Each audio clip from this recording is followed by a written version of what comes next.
Welcome to today's Explainer. So today, we're exploring this really fascinating intersection of behavioral psychology and systemic healthcare. We're going to unravel a deeply misunderstood childhood behavior, one that honestly leaves parents and teachers completely lost. And then we'll look at how K-12 school programs right here in Georgia are stepping up in a huge way to transform mental health access. Let's get right into it. Section 1. Beyond Picky Eating. Uncovering the Hidden Signs. Okay, picture this. You've got a child who suddenly, almost out of nowhere, flat out refuses to eat certain foods. They might obsessively ask you over and over again, "What if I get sick?" Or maybe they're practically begging to stay home from school every single morning.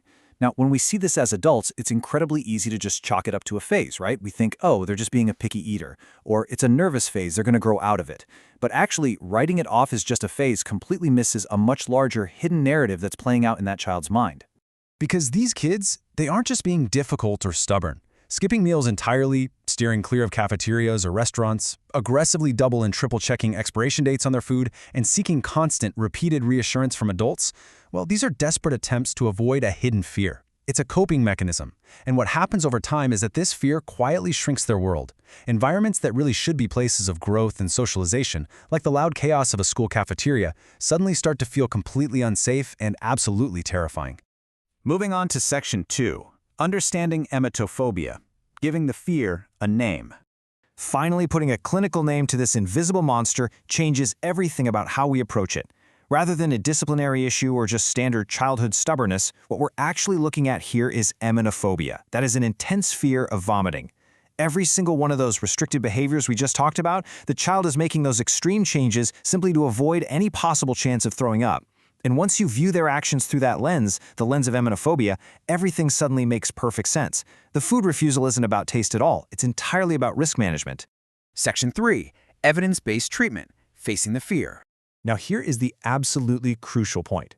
While this fear is incredibly intense for the child experiencing it, it is clinically well understood and highly treatable. You don't have to just cross your fingers and hope they outgrow it.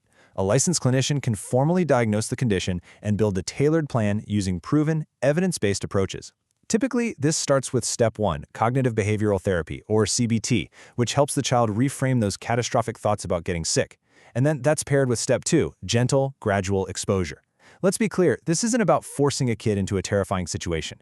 It's a carefully guided process. It allows the child to face the fear at their very own pace, slowly expanding their safe zone until school actually feels welcoming again. Section 4, the MentalSpace Solution, Comprehensive School Support. So let's look at the macro level. Realizing your child needs a licensed clinician is one thing, but actually accessing and affording that care, that's a whole different battle. That's where Georgia schools are building systemic solutions so families don't have to figure this out alone.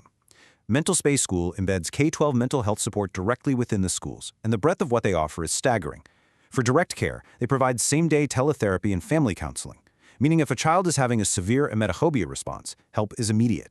They also cover critical prevention, like crisis intervention and suicide and violence prevention. And in terms of expertise, they provide dedicated teams of culturally competent, diverse therapists, making sure students truly feel understood. Crucially for administrators, they ensure strict adherence to HIPAA and FERPA, and they're actively supporting schools in meeting the upcoming HB 268 compliance deadline set for July 2026. They're literally taking that logistical weight entirely off the school's shoulders. Section 5.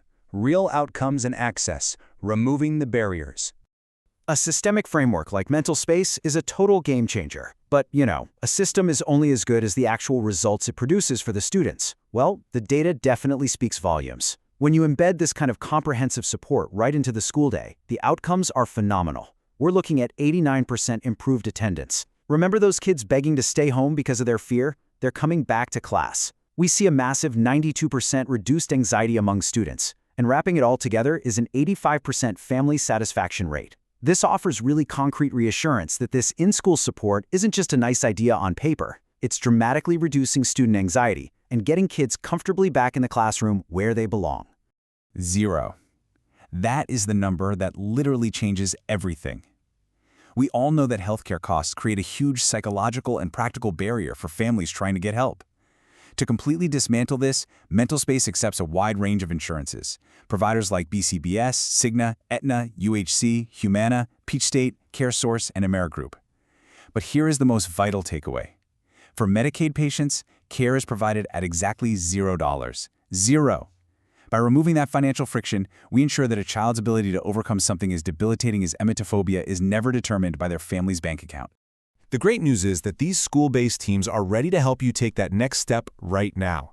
You absolutely do not have to navigate this complex landscape alone. So whether you're a parent seeing these hidden signs in your child, or maybe a school administrator looking to bring these critical care and compliance systems into your own district, reach out to them.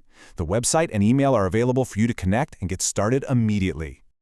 I want to leave you with this final thought to ponder. Think about the immense potential that gets locked away behind misunderstood anxiety, whether it's emetophobia or any other hidden struggle. Now consider what becomes possible when we systematically dismantle those barriers, providing immediate, zero-cost, evidence-based care right where students learn and grow. If we can seamlessly remove the quiet fears from their school day, how far could their potential reach tomorrow? Thanks so much for exploring this vital topic with me today, and keep asking the right questions.